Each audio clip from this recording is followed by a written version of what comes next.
Hello fellow modelers, welcome back to another DG Model Works review video. As you can tell from the beginning of the video, what I have today is Scaletrains Tier 4 Gevo.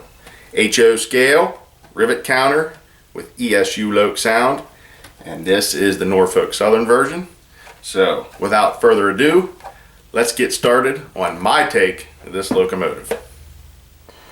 Alright, let's weigh this thing really quick because I can tell right now it's got some weight to it. It is heavy. So let's put it up here and see what we get.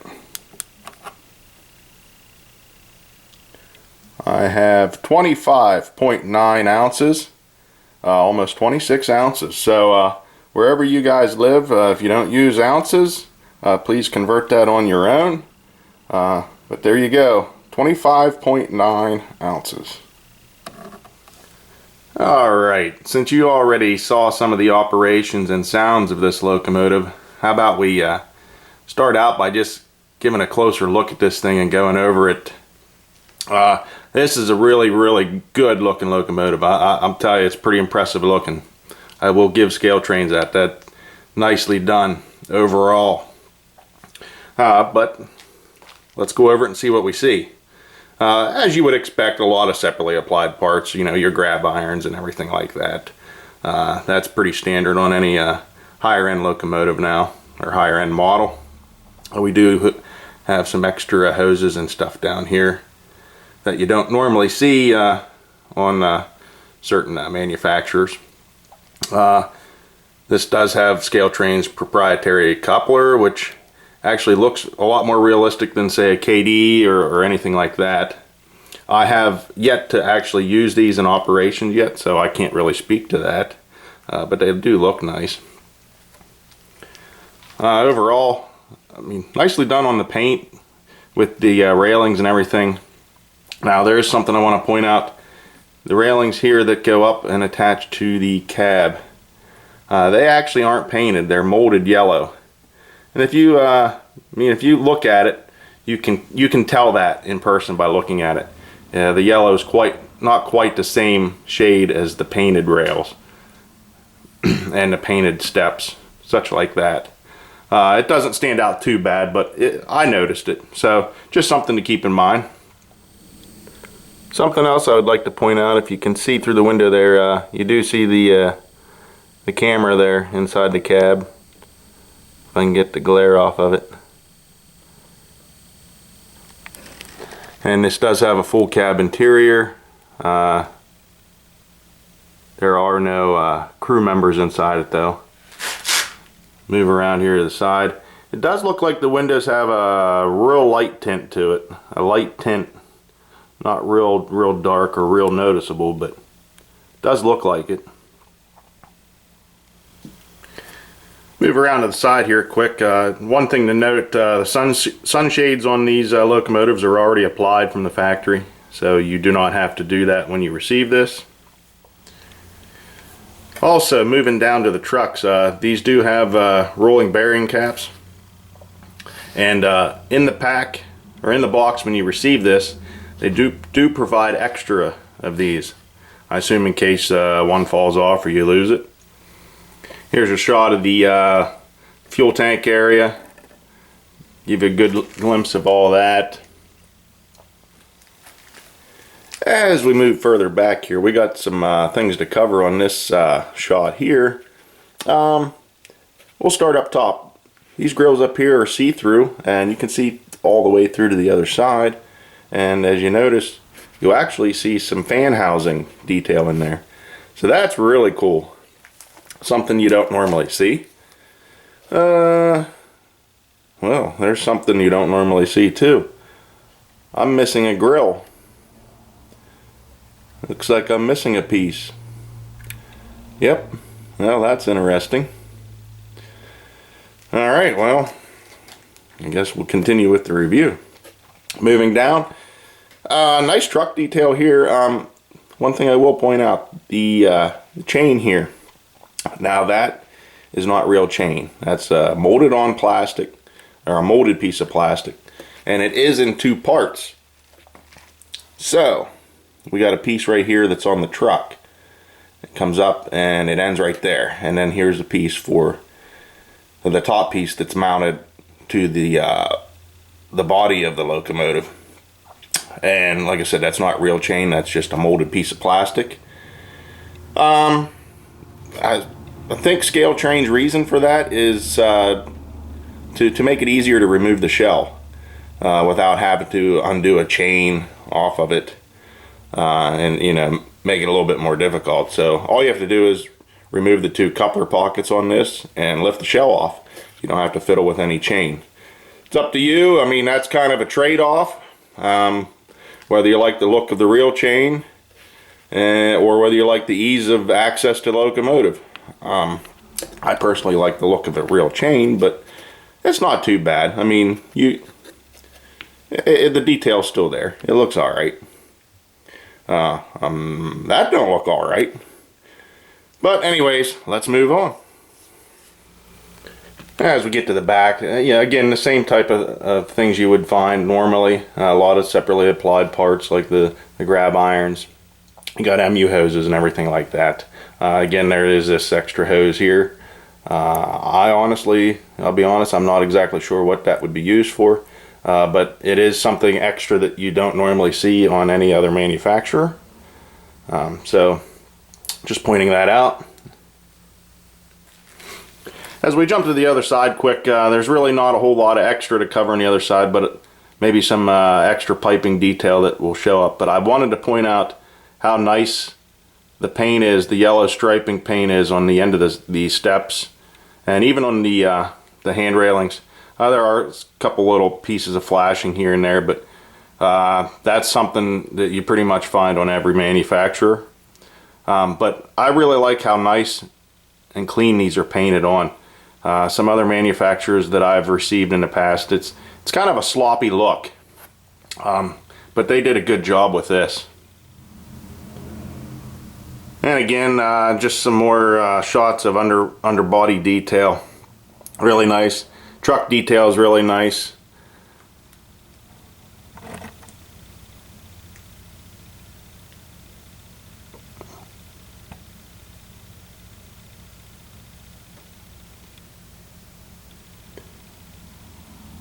Tell you, it looks really nice. And again, we got some more see-through grills right there.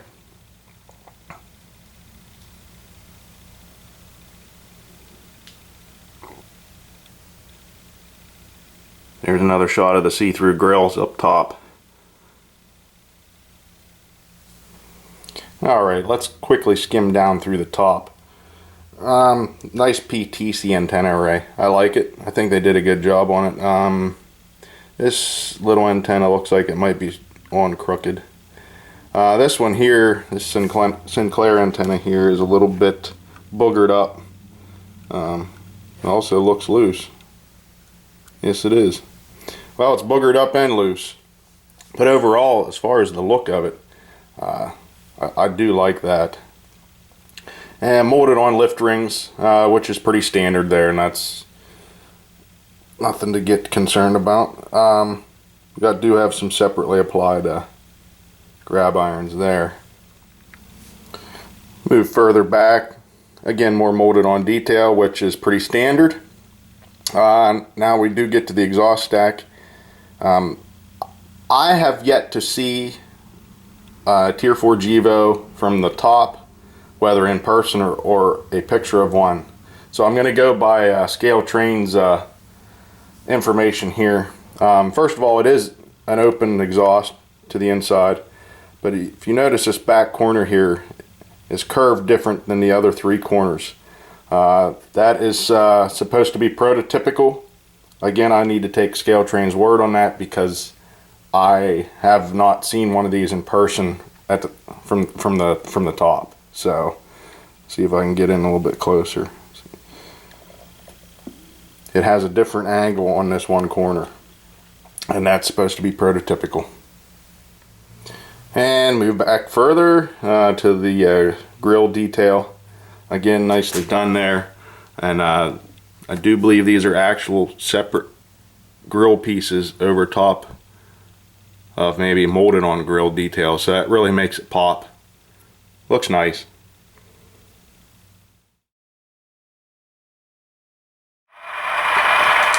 Alright, as we move on to lighting, I did have to start the locomotive back up as far as the sound to show you the number boards. They are automatically lit whenever you turn the locomotive on or fire it up. They are not separately controlled. They are actually brighter on the camera than they are in person. They're not overly bright at all. But I just wanted to point them out to you. Now I'm going to shut this thing back off, that way you can hear me talk and I don't have to talk over it as we move on to more of the lighting. Alright, now that you can hear me, we'll jump to the headlight. The headlight, trust me, again, looks brighter in the camera than it does in person. It's very dim, to say the least. In fact, when I first bought this, when I turned the headlight on, there was no light coming out of it. And I thought something was burnt out or not hooked up. There's something wrong, of course. So I have already had the shell off of this. And I apologize for not getting shots, whether video or pictures of when I had the shell off. But the problem was they have a black foam gasket, like a square gasket, around the LED for the headlight to separate it from the LEDs for the number boards. So that way one's not bleeding into the other one. The three LEDs are on a LED board back here somewhere, and basically the light is piped in. Well, the foam gasket was actually pushed down and was covering the headlight LED completely. That's why I did not have any light. Now I do have light, but it's not as bright as it should be. I will say that. Like I said, you may not be able to tell that in the video, but you'll have to take my word on it. It's pretty dim. Now let's move on to the ditch lights. The ditch lights also look like the light is piped in. In fact, I know it is because whenever you remove the shell from this, there are no wires or anything attached to the shell, which is one nice feature. If you have to pull the shell off of this, there's nothing attached to it. You remove the two coupler pockets, lift the shell off. That's it. Nothing's attached. So that's very nice there. The ditch lights, overall not bad if you get down at the correct angle to see them. They're showing up pretty nice in the camera, actually. And they do alternate with the horn.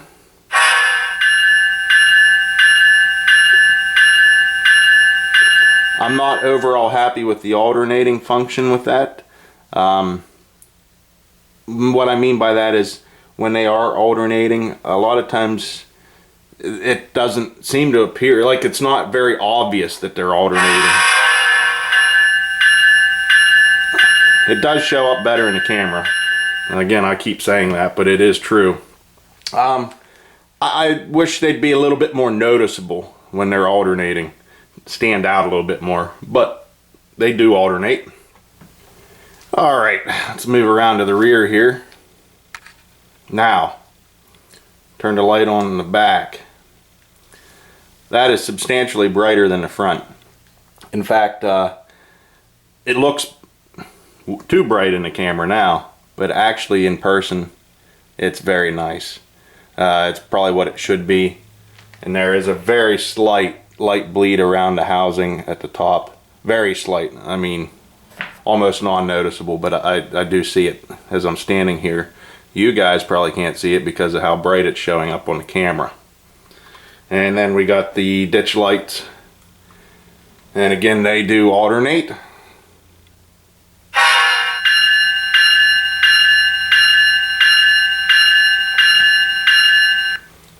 So there we go. One other thing to point out, with that missing grill, and I'm not sure what else might be going on there, look at all that light bleed when the rear lights are on. So yeah, something's amiss there. That shouldn't be like that.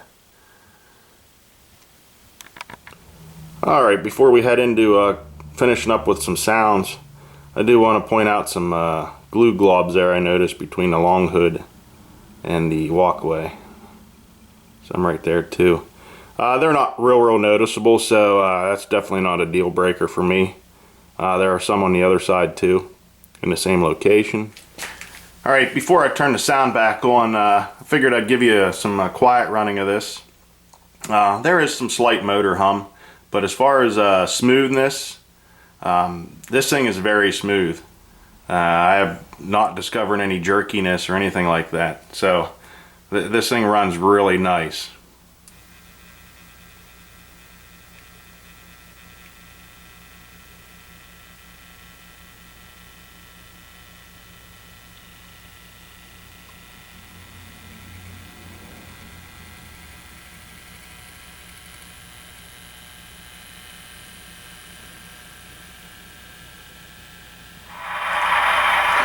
Alright, let's cover some more sounds with this. Like I said, you've already heard the basic, and that's pretty much everything to really hear. You know, you do have some dynamic braking and everything like that while you're operating it, but for the sake of the length of this video, like I said, I only cover the basic sounds: horn, bell, notch up, notch down, things like that. You already heard the horn, the bell. I wanted to point out the sound of this, the prime mover. It's a little bit different than what I've heard before. I don't know if it's speakers or what. Idling and just normal cruising, it sounds pretty good. I'm hearing noise when it notches up. Every time it notches up, it's kind of just like a, I don't want to, what do I want to say, like a staticky mess of noises as it notches up. Now I don't know if maybe it's supposed to be that way. I'm not sure how I like it, if it is supposed to be that way, or if there's something to do with the speakers or what, but I will let you listen and you judge for yourself. But pay attention as you hear it when it notches up.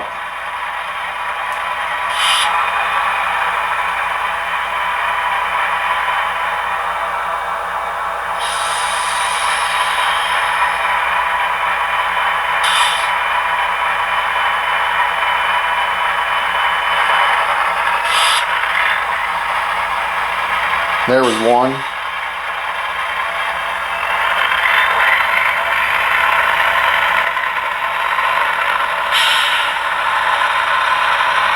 There was another notch up.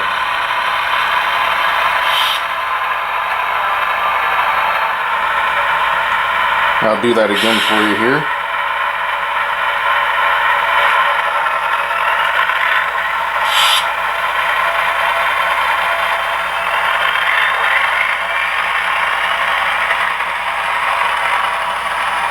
Just sounds like I don't know, a mess of noises and distortion. I'm not sure what that is. Like I said, if that's how it's supposed to be, it doesn't really appeal to me.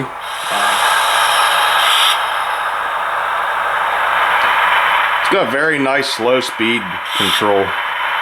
I like it. That's notch 2. Bump it back down to notch 1. Thing creeps along really nice. Now we'll go up. When we hit speed step 3, it'll notch up.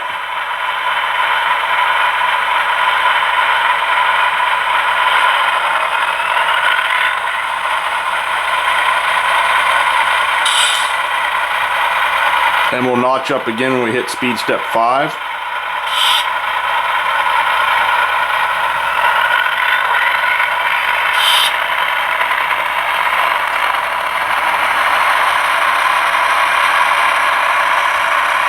That's speed step 5. 6, 7.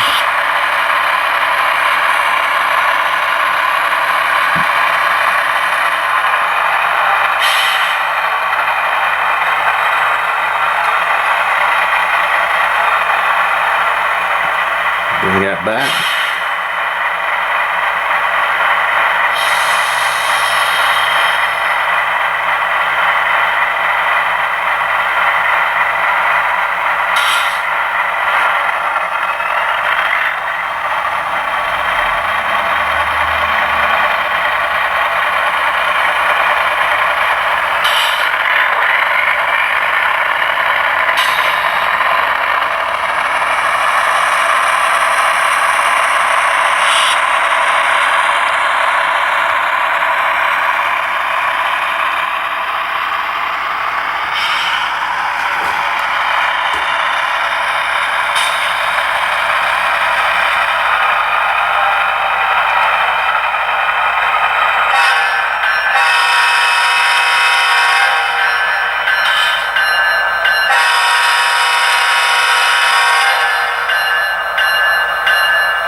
Nice sounding horn though, I like that.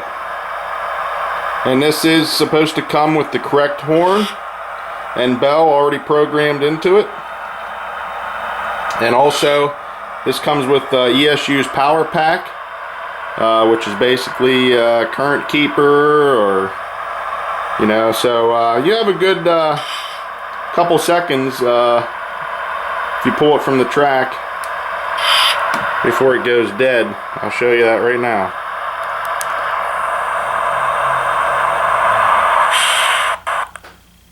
It's pretty good, especially for anybody with some shoddy track work or anything like that. Alright, I'm going to wrap this up with some final thoughts.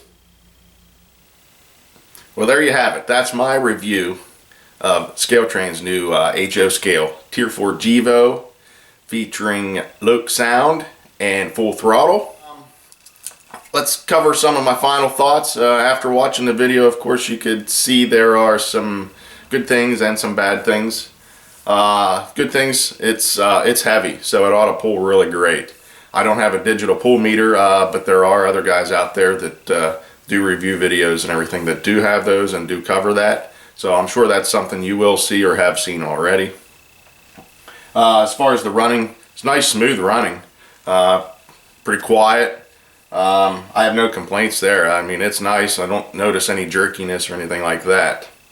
Let's move on to say the lighting.